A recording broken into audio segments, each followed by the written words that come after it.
सितंबर 2025 आपके लिए कैसा रहने वाला है?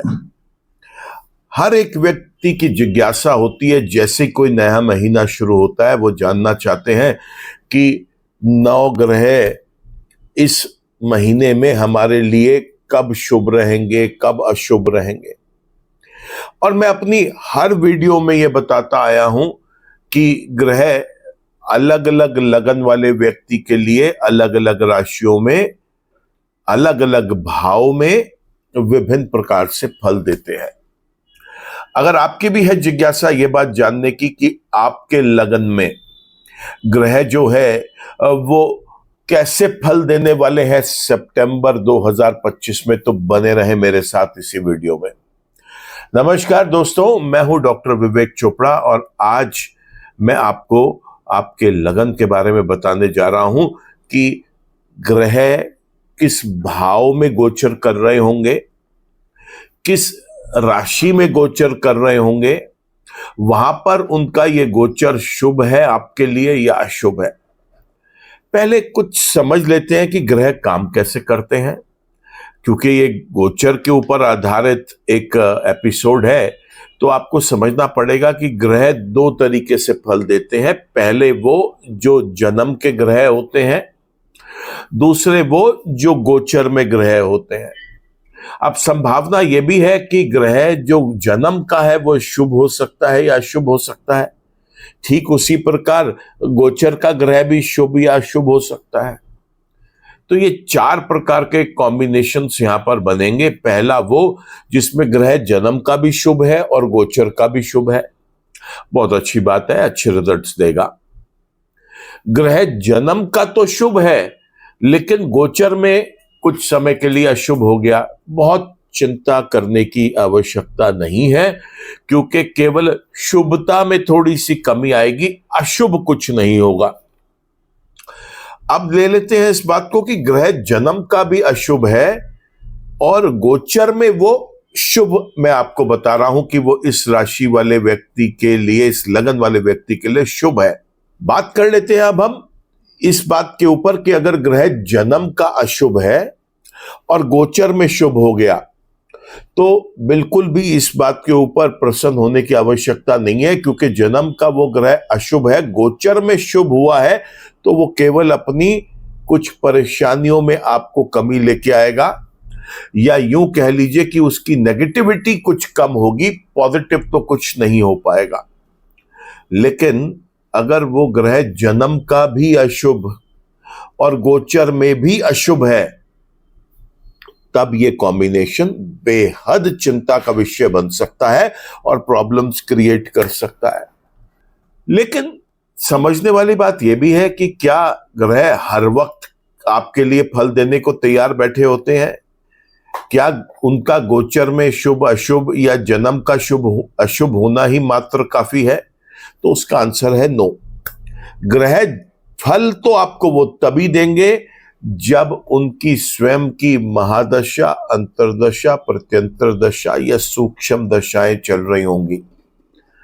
अब अगर ये ग्रह शुभ और अशुभ के कॉम्बिनेशंस में अपनी दशाओं से उस समय गुजर रहे हैं, रिजल्ट तो उसका केवल और केवल तब मिलेगा।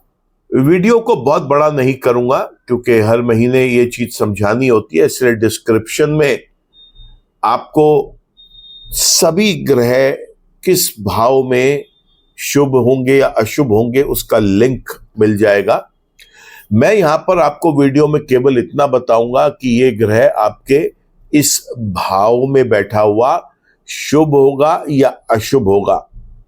अगर जिज्ञासा आपको इस बात की है जानने की कि वो आपके लिए फल कैसे देगा, तो उसके साथ साथ आपको अपने जन्म के ग्रहों को भी शुभ और अशुभ समझना पड़ेगा। तो नीचे दिए गए लिंक्स में उस ग्रह के उस भाव के वीडियो को जरूर देखें। यहाँ पर आपको हो सकता है किसी भी एक ग्रह के लिए दो वीडियो देखना पड़े, एक वो भाव जिस भाव में वो जन्म के थे, दूसरा वो भाव जिसमें वो अभी गोचर कर रहे हैं। आपको वहां पर देखना पड़ेगा कि ये शुभ अगर है दोनों जगह तो उसकी शुभता कहाँ कहाँ मिल सकती है, और अगर दशाएं भी चल रही हैं तो कैसे उसका फल हम उठा सकते हैं अच्छा, और अगर वो अशुभ है तो फिर दशाएं अगर चल रही हैं तो कहाँ कहाँ सावधानी बरतनी है। ये सभी जानकारी आपको डिस्क्रिप्शन में मिलेगी। मैं वीडियो में केवल आपको इतना बताऊंगा कि आपके लगन में 9 ग्रह शुभ है या अशुभ है, और वो अगर शुभ है तो किस भाव में है, और अगर वो अशुभ है तो वो किस भाव में है। विस्तार से फिर आप वीडियो को डिटेल्स में जाकर चेक कर सकते हैं। आइए चर्चा शुरू करते हैं। आपके लगन में ये ग्रह किस तरीके से फल दे रहा है। कन्या लगन अगर आपका है और आप जानना चाहते हैं कि सूर्य से लेकर केतु तक आपके लिए किस प्रकार से शुभ अशुभ रहने वाले हैं, तो सबसे पहले समझ लें कि पूरा सितंबर 2025 सूर्य ग्रह जो है ये 1 तारीख से 16 तारीख तक 12वें भाव में अपनी ही राशि के अंदर गोचर करते हुए दिखाई देंगे। लेकिन सूर्य 16 तारीख से महीने के आखिर तक कन्या लगन वाले व्यक्ति के लगन में आ जाएंगे, और ये दोनों ही जगह इनका गोचर बेहद शुभ रहने वाला है। चंद्रमा की बात करें तो चंद्रमा के लिए मैं हमेशा बताता आया हूं कि सिंह लगन, कन्या लगन, धनु लगन और कुंभ लगन, इन 4 लगन में चंद्रमा जो है ये 12 के 12 भाव में केवल और केवल अशुभ रिजल्ट्स देते हैं। इसलिए इनके उपाय बहुत जरूरी हैं।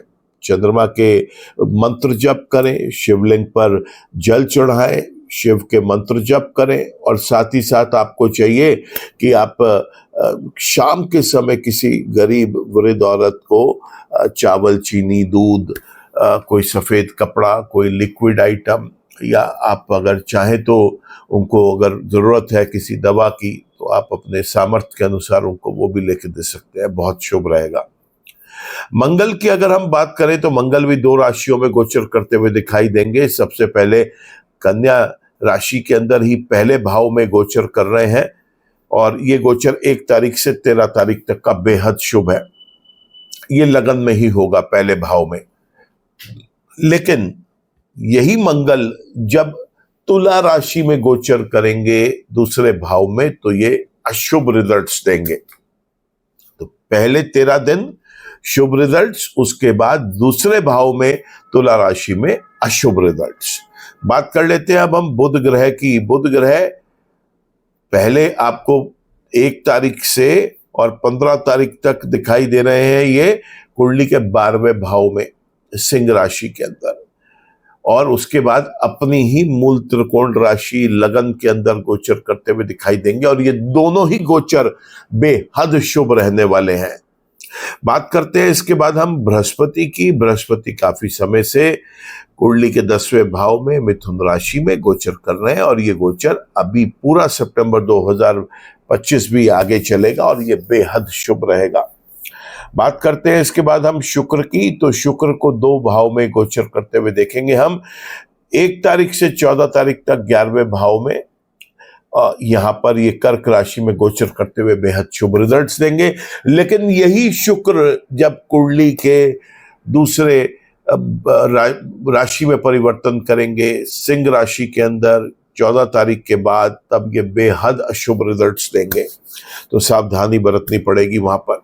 बात करें अगर हम शनि की, तो शनि कुंडली के 7वें भाव में मीन राशि में गोचर कर रहे हैं, और उनका ये गोचर बेहद शुभ रहेगा। राहु की बात करें तो राहु कुंडली के 7वें भाव में कुंभ राशि के अंदर गोचर कर रहे हैं, और ये गोचर बेहद शुभ रहने वाला है। और आखिर में अगर हम बात करें केतु की, तो मैं हमेशा बताता आया हूं कि केतु अपने रिजल्ट स्वयं नहीं देते। केतु जिसकी राशि में बैठते हैं उसके अनुसार रिजल्ट देते हैं, और अभी केतु जो है वो यहाँ पर सूर्य की राशि में सिंह राशि में 12वें भाव में बैठे हैं, तो यहाँ पर केतु सूर्य के रिजल्ट्स देंगे। और हमने देखा अभी कि सूर्य पूरा महीना केवल और केवल शुभ रिजल्ट्स दे रहा है, तो इसलिए केतु भी शुभ रिजल्ट्स देंगे। तो ये थे कन्या लगन वाले व्यक्ति के लिए 9 ग्रह, कौन शुभ और कौन अशुभ। तो इस तरीके से आपने देखा कि सितंबर 2025 में ग्रह आपके लिए कैसे फल देंगे, शुभ हैं अशुभ हैं। मैंने आपको वीडियो की शुरुआत में भी बताया कि आपको नीचे डिस्क्रिप्शन में जाके उस ग्रह का उस भाव में होने पर क्या फल मिलते हैं, उसके एक विस्तार से अगर जानकारी चाहते हैं तो वहां पर जाकर आप उसे जरूर देखें। लेकिन अगर कोई ग्रह दोस्तों जन्म का भी अशुभ और गोचर में भी अशुभ है, और अगर आपकी उसकी महादशा, अंतरदशा, प्रत्यंतर दशा या सूक्ष्म दशा चल रही है, तो मैं आपसे वापस रिक्वेस्ट करूंगा कि उसके लिए आप किसी अच्छे ज्योतिषाचार्य के साथ बैठकर कुंडली की समीक्षा करवाएं। एनालिसिस के बाद ये जानें कि क्या ऐसा आप करें जिससे कि उस परेशानी में, उस नेगेटिविटी में कुछ कमी लेके आ पाए। आज के वीडियो में तो इतना ही। वीडियो अगर पसंद आया हो तो इसको आप लाइक करना, कमेंट करना, शेयर करना। चैनल पर अगर नए हैं तो चैनल को सब्सक्राइब कर लें। अगर चैनल को सब्सक्राइब किया हुआ है और बेल आइकन अभी तक आप क्लिक नहीं कर पाए तो बेल आइकन को जरूर क्लिक कर लिया करें, ताकि कोई भी नया वीडियो अपलोड होता है, कोई अपडेट आता है तो उसका एक नोटिफिकेशन आप तक भी आ सके। ईश्वर आप सबका भला करे दोस्तों। नमस्कार।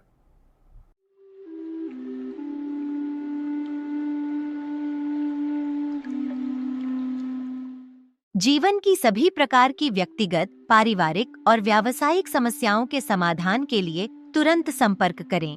डॉक्टर विवेक चोपड़ा, PhD, गोल्ड मेडलिस्ट, विश्व विख्यात ज्योतिषाचार्य एवं वास्तु एक्सपर्ट। कॉल अथवा व्हाट्सएप करें 9311131069 9212431069।